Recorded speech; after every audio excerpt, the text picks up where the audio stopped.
So now let us understand one example which is not a random variable. So although it's a function of the sample space. So let's take a particular case. Suppose there are 3 marbles in a ball and you want to pick one of them. And so these here what you can see is a omega, and you have here three different outcomes. So this denotes the picking of this marble, this denotes the picking of a orange but hexagonal one, and this picks up represents the picking of a green marble. So suppose the person is not interested in the shape, he's only interested in the color of the marble you have picked. So the way you can create a sigma algebra is by only considering those events which have different colors.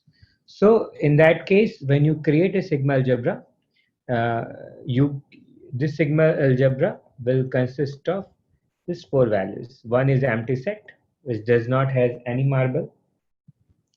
This includes the picking of a green marble. This includes picking up of a orange marble, and this is a complete omega because you have to include that as a condition on sigma algebra.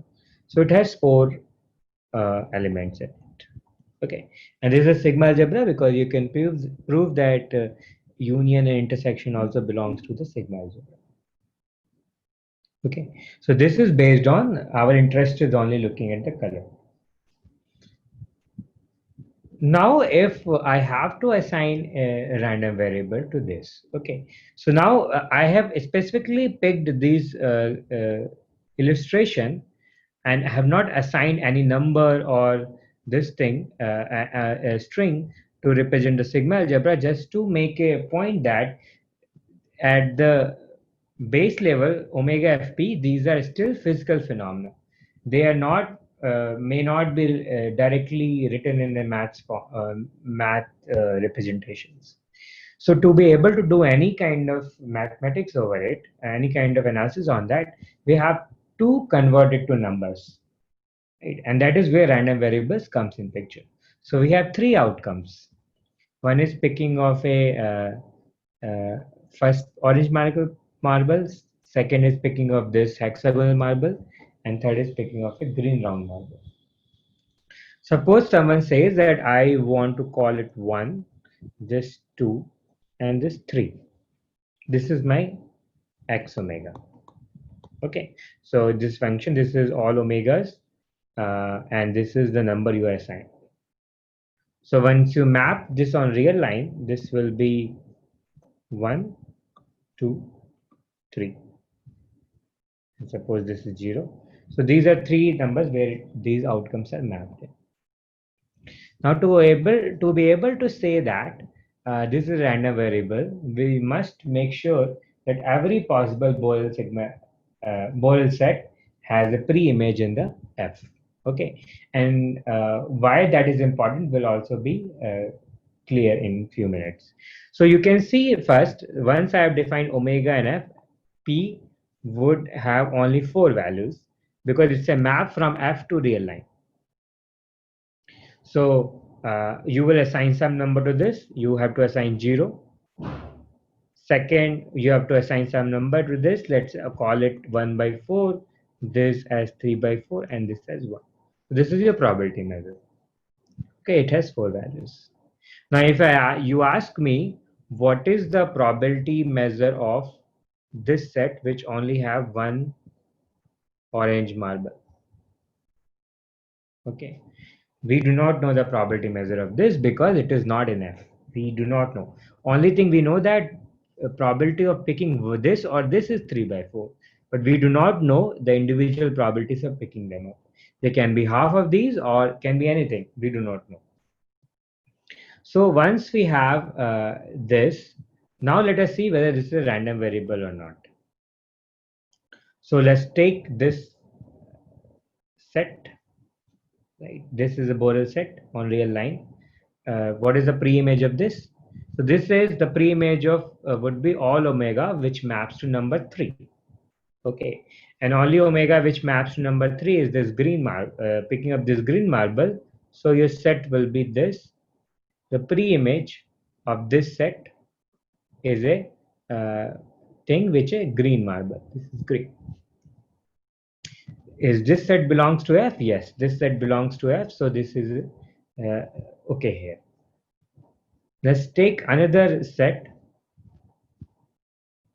which is this. So this, the pre-image will be all the outcomes which map to 1 and 2. And this will be this set, which is also in the sigma algebra. Now let's take this set. This is only includes 1, does not include 2 and 3. The pre-image of this would be outcomes which maps to any number in this set, and because 1 is the only number which can be in the range of random variable, so all outcomes which maps to this set, this maps to this set is just there is only one outcome. So I can, like, this is a orange, picking up this orange marble. Okay, now is this in the sigma algebra? No, this is not in sigma algebra. Okay, so this is not a random variable. So question is why this is happening, because we have seen that we have taken 1 and 2 a different number. We have mapped this and this to a different number, right? 1 and 2. So we can always take a set around 1 and does not include 2.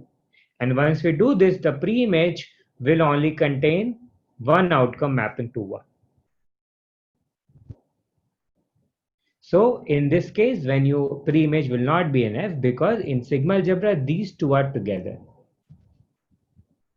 So what we can understand here what we can do here to make it random variable. First thing, we have to make sure that in sigma algebra does not distinguish between two orange marbles. It distinguishes between green and orange marbles, but it does not distinguish between these two orange marbles. So when you are assigning random variables, you should also not distinguish these two.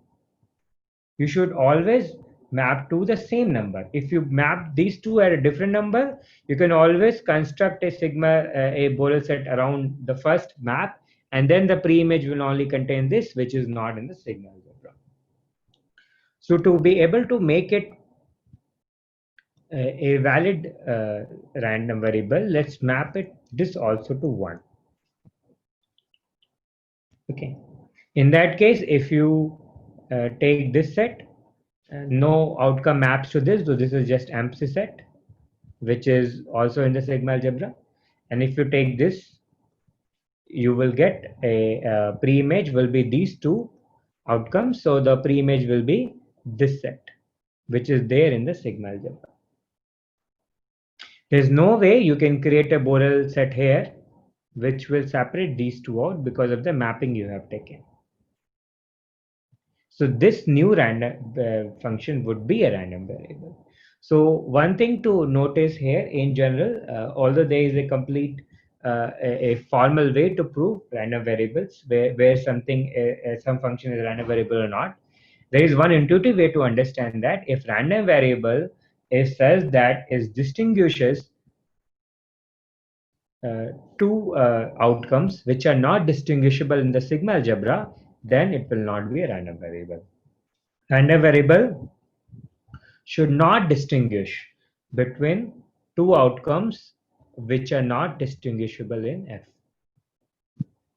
Okay, one last thing to also notice that it is not required that random variable distinguishes all outcomes which are distinguishable in the F.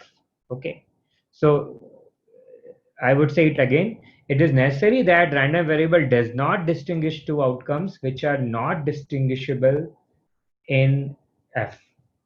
Okay, if it distinguish two random variables, two outcomes which are non-distinguishable in F, then it will not be a random variable. However, the opposite is not true. It doesn't have to distinguish all outcomes which are distinguishable in F.